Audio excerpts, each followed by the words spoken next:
right, welcome back to Two Player Start, where you may notice that things are different. And by different, he means totally the same. Nothing has changed. I don't know how he did it, but somehow by saving the game, Daniel killed my Hitchhiker's Guide disc forever. So we're now playing the version that you can find online for free. So just the best thing is, this is the kind of game that you could enjoy right now at home. Yeah, if you actually just search Hitchhiker's Guide to the Galaxy text adventure, BBC has a free version to play just right on their website there. So kids, you can play along while you're at home with us. Oh, okay. I didn't realize it was an interactive game like that. Yeah.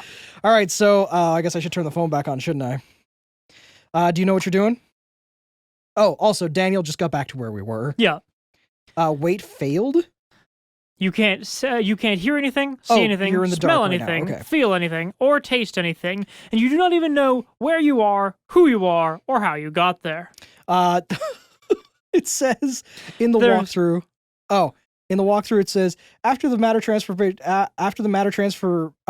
beam, you will arrive here. Get used to it. For information, go to the section On the dark. There's a section in the walkthrough specifically about the dark. Oh, okay, hang on. Should There's I go there? nothing you can taste, nothing you can see, nothing you can hear, nothing you can feel, nothing you can smell. You do not even know who you are. Oh, bummer. So we're just waiting forever. You can hear nothing, smell nothing, taste nothing, see nothing, feel nothing, and are not even sure who you are. You can hear nothing, taste nothing, see nothing, feel nothing, and are not even sure who you are. Wait, You notice something? we took one out. We can now see something. I can now smell something. Oh, okay. It does smell a bit. There's something pungent being waved under your nose. Oh, okay. Your head begins to clear. You can make out a shadow moving in the dark. Oh, shit. He knows what evil lurks in the hearts of men. I know. Ah! So, Green. something we discovered about this is the background color changes depending on what's going on.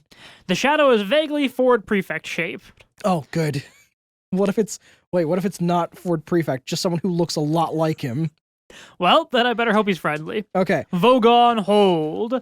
Did you look at... Oh, you did look at the shadow. Okay. This is a squalid room filled with grubby mattresses, unwrapped cups, and unidentifiable bits of smelly alien underwear. Unwrapped cups? Did you mean unwashed? Unwashed cups, yeah. Dale, how often do you wrap your cups? What if I'm moving? Do you wrap with your cups? Like, lay down some sweet jams? Well, yeah, okay. The door lies to port, and an airlock lies to starboard. Along one wall is a tall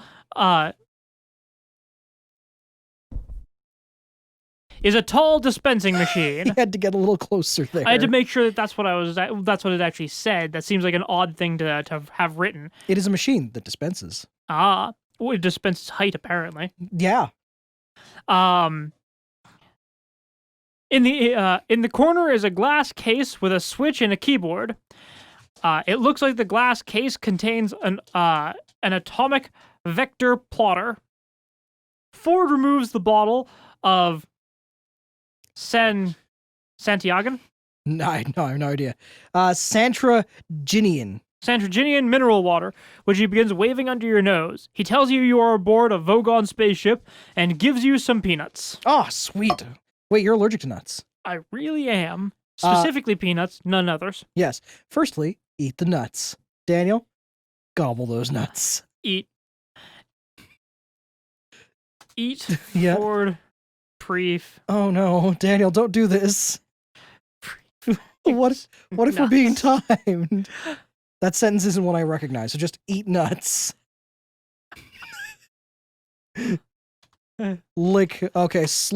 Slurp balls. You can't, at least not in this game, you can't. Spectacular. We didn't talk about it. Hopefully we won't die. Are you for real? There was no... Wait, isn't gargle a verb? Yeah. Well, there was no verb in that sentence. You're still doing this? It doesn't know how to slurp. You haven't tried slurp yet, okay. I also hadn't tried slurp testicles. Okay. Great.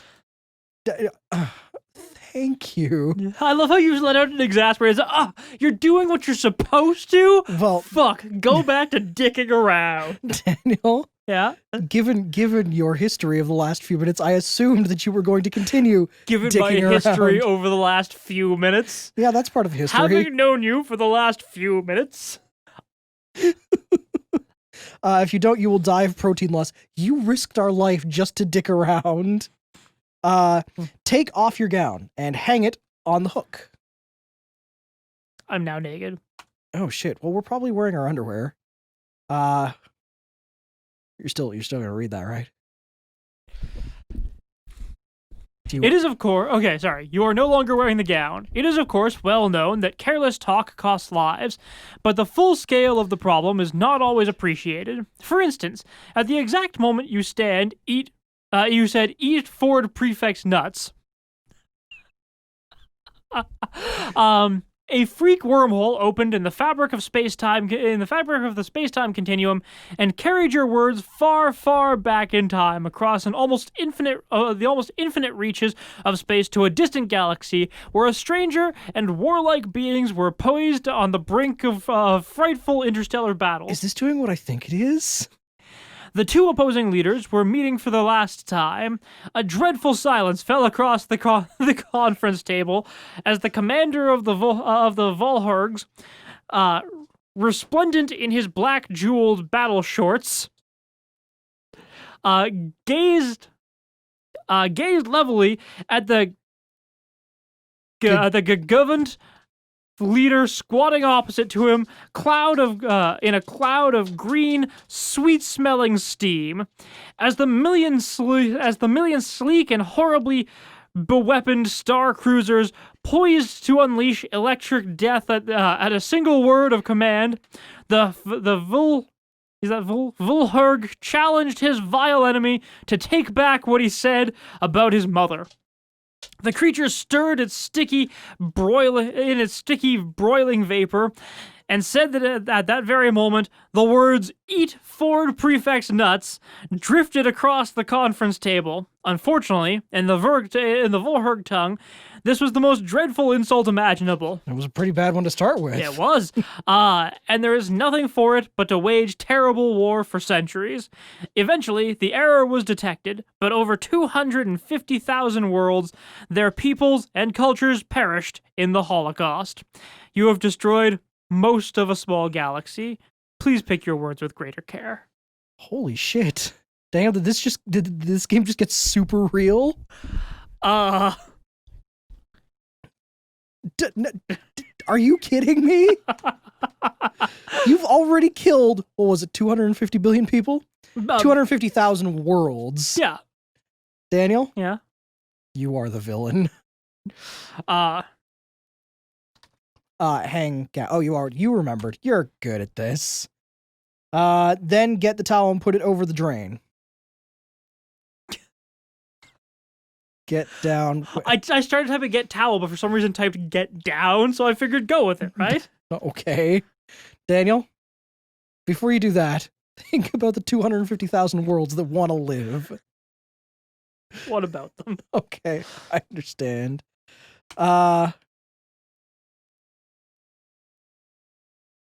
Ford yawns. Matter transference always tires me out. I'm gonna take a nap. He places something on top of his satchel. If you have any questions, here's the Hitchhiker's Guide to the Galaxy. Footnote 14. Ford lowers his voice to a whisper. I'm not supposed to tell you this, but you'll never be able to finish the game without consulting the guide for about lots of stuff. As he curls up in a corner and begins snoring, you pick up the Hitchhiker's Guide. Roll credits. Thank you, CinemaSins. Hey man, I'm here for you. So wait until Ford is asleep, then nick his satchel and put it in front of the panel. Nick means steal. I know. Do we know that he's asleep?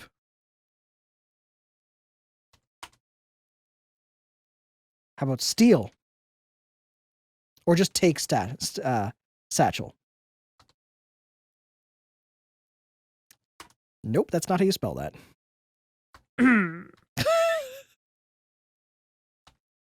Nope. There you go. Daniel, together, between you and me, we will learn to English. Taken. Okay, cool. So put it in front of the panel.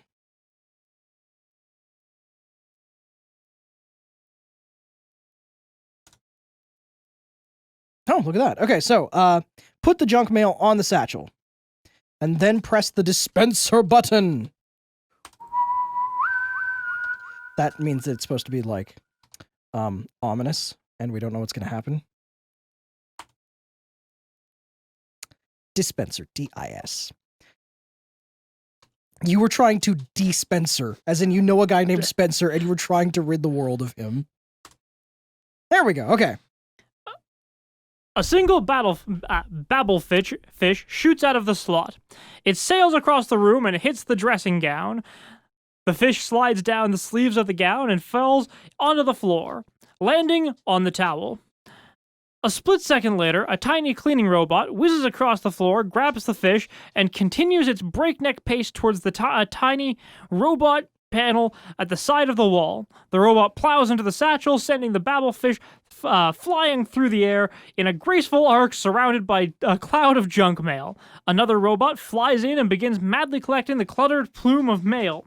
The babblefish continues its flight, landing with a loud squish in your ear. Okay, so this is well known as one of the most ridiculous puzzles in all of text adventures. If you didn't put, because as far as I remember, if I didn't put the shirt there, he would have just flown into the wall and died. Yep. If I hadn't put the towel over the drain, it would have gone down the drain. If I hadn't put the junk mail. Before the junk mail, if I hadn't put the satchel there, the robot would have picked it up and whizzed away. If I hadn't put the junk mail there, the other robot would have grabbed the babblefish out of the air.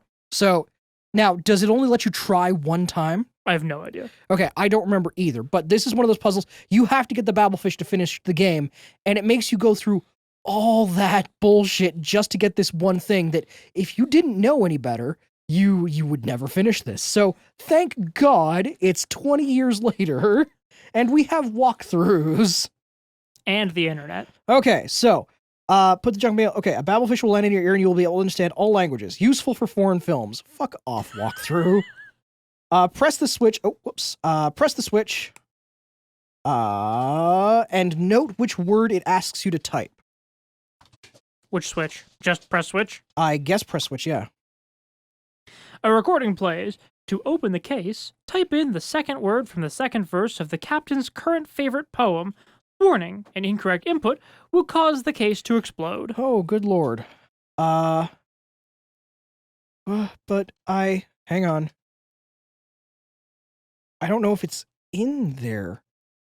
It doesn't actually say. It just says, press the switch and note the word it asks you to type. And then wait. Oh, okay. And then wait. At one point, any time from now, you will get a message telling you how careless talk costs lives. This will happen when you type something into the part of the game interprets. Oh, shit. Was I supposed to know something from that? No. We're okay. Captain's quarters. So I guess we're just waiting a while.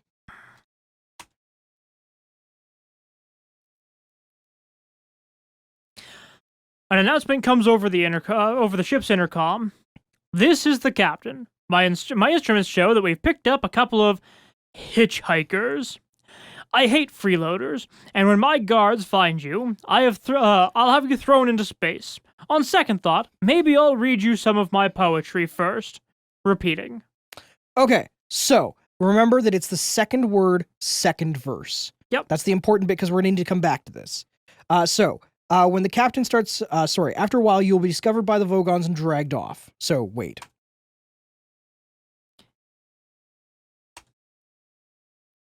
You may have to wait a while. Oh, there we go. Okay, so... guards burst in and grab you and Ford, who comes slowly awake. They drag you down the corridor to a large cabin, where they strap you into large, menacing chairs. Captain's quarters, in the poetry appreciation chair.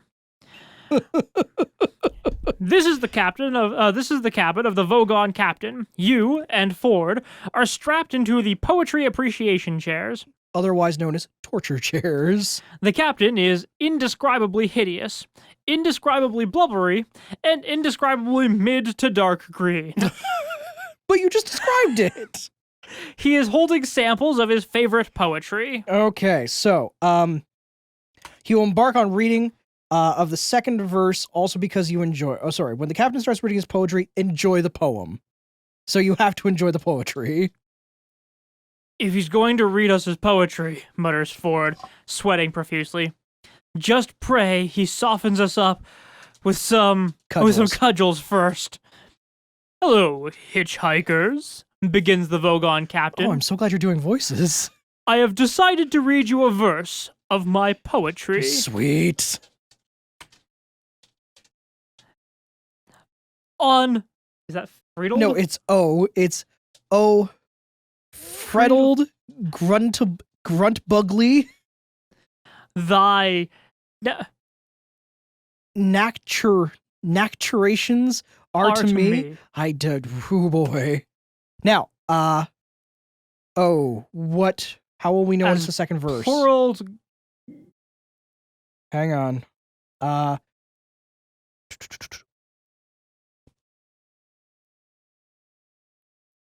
Oh, apparently you're able to memorize the verb. Hang on. Enjoy poetry. Hang on, I'm just checking this. You embark on the second verse. Go ahead and read that. You realize that although Vogon poetry is indeed astoundingly bad, worse things happen at sea, and in fact at school. With an effort, you watch. With an effort for which Hercules himself would have patted you on the back, you grit your teeth and enjoy the stuff. Okay, so just so we're sure,